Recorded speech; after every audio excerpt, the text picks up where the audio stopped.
জীবনের ছোটখাটো আনন্দই আমাদের দিনের ক্লান্তি দূর করে। একদিন বন্ধুদের সাথে একদন্ত বাজারে বিখ্যাত চায়ের স্বাদ নিতে বের হলাম। সবার বাইক ছিল, তাই সহজেই এই পরিকল্পনা বাস্তবায়ন হলো।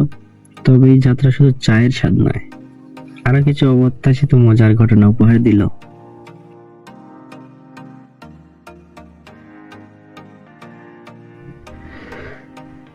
চলতে চলতে মাঝপথে হঠাৎ দেখি আমার বাইকের তেল শেষ। সবার মধ্যে একটু অস্বস্তি দেখা দিল, তেল ছাড়া তো এগোনো যাবে না।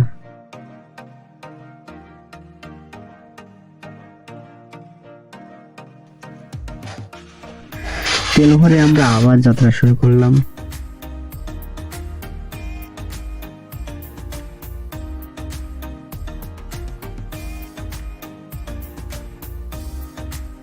কিছুক্ষণ পর পৌঁছে গেলাম একদন্ত বাজার। এই বাজারের বিশেষ আকর্ষণ হলো একটি বিখ্যাত চায়ের দোকান। দোকানের পরিবেশ ছিল অত্যন্ত সাধারণ, কিন্তু সেই সাধারণতার মধ্যেই ছিল অসাধারণ স্বাদ। দোকানে চা তৈরি হয় একদম ভিন্ন পদ্ধতিতে। ভাই কি কি ব্যবহার করেন এর ভিতরে আপনি? এর মধ্যে কিছু নাই ভাইয়া, খালি দুধ, সব অরিজিনাল? অরিজিনাল দুধ।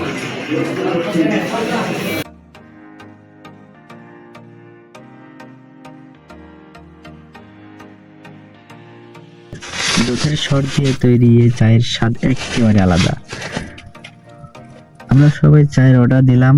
চা খেতে খেতে বুঝতে পারলাম এত দারুণ স্বাদের চা খুব কমই খাওয়া হয়।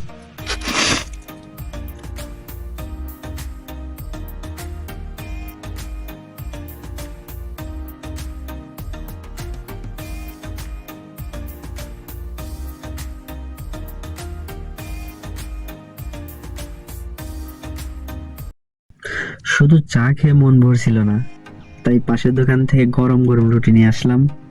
রুটি আর চায়ের কম্বিনেশন ছিল অসাধারণ।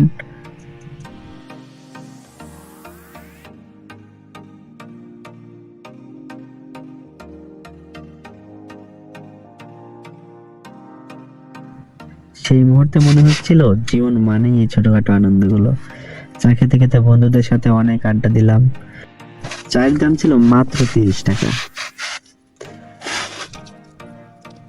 আপনি যদি এই অভিজ্ঞতা নিজে করে নিতে চান, তাহলে বন্ধুদের সাথে নিয়ে একবার একদন্ত বাজারে ঘুরে আসুন।